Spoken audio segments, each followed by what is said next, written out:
is. Faith is not a blind belief. It is the strength found in our shared community and the convictions that shape our nation. Welcome to Faith in America, exploring political and patriotic themes for a stronger nation.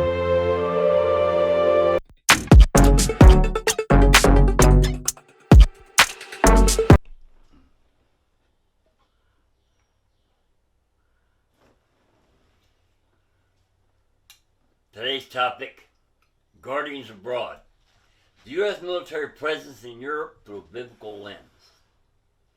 Welcome back to the podcast.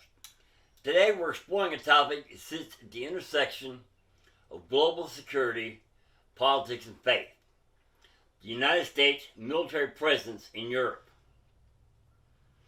As of 2025, the U.S. maintains over 30 permanent bases and hundreds of smaller installations, with more than 65,000 active duty troops stationed under the command of the United States European Command, headquartered in Stuttgart, Germany. But it isn't just about numbers or strategy.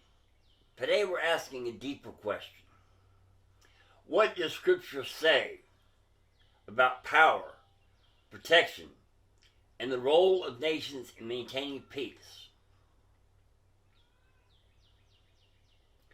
The United States military footprint across Europe is both vast and strategic. In Germany, the U.S. maintains its largest presence with over 40 installations.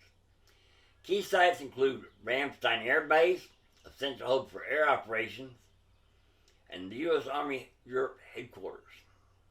In Italy, installations like the Aviano Air Base and Naval Air Station Sigonella play critical roles in Mediterranean operations.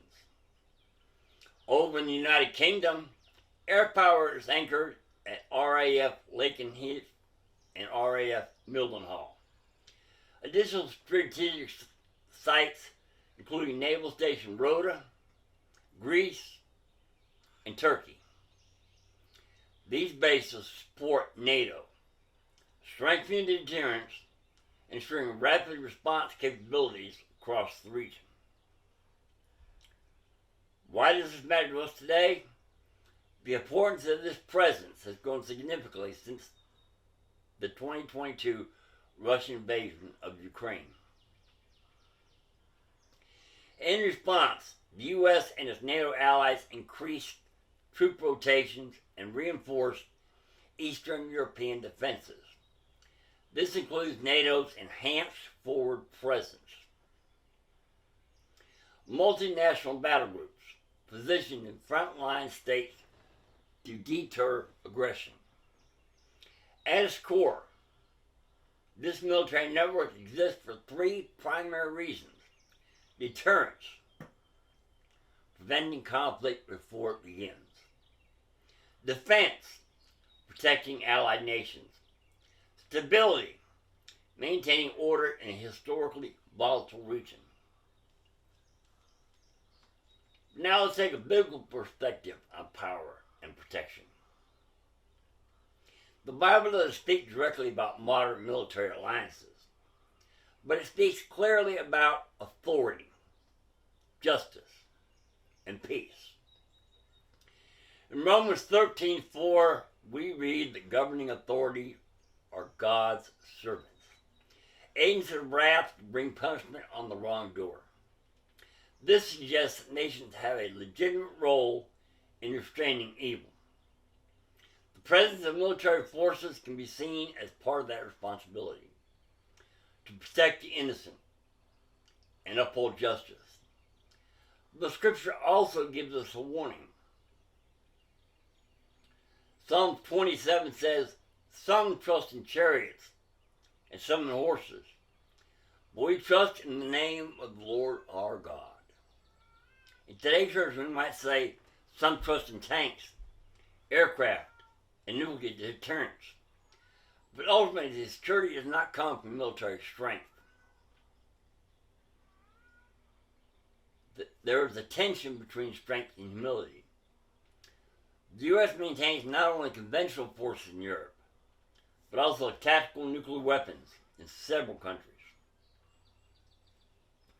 This raises a serious moral and spiritual tension. On one hand, military strength can preserve peace through deterrence. On the other hand, the destructive power of modern weapons demands humility and restraint. Jesus teaches us in Matthew 5:9, "Blessed are the peacemakers, for they shall be called the children of God."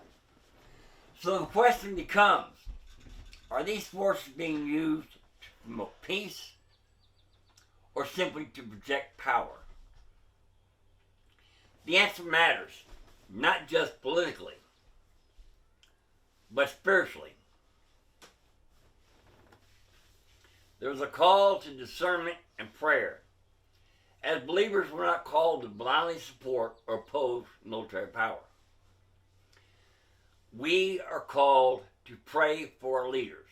1 Timothy 2:1-2. Seek peace. Jeremiah 29:7. Discern justice from injustice. The presence of U.S. forces in Europe can be viewed as a tool, one that can either serve righteousness or fall into misuse. And that depends on the hearts and decisions of those in authority. The United States military presence in Europe is one of the most significant global security arrangements in modern history. It stands as a shield against aggression, a symbol of alliance, and a reminder of the fragile nature of peace. But as we've seen today, Scripture calls us to look beyond strategy and strength.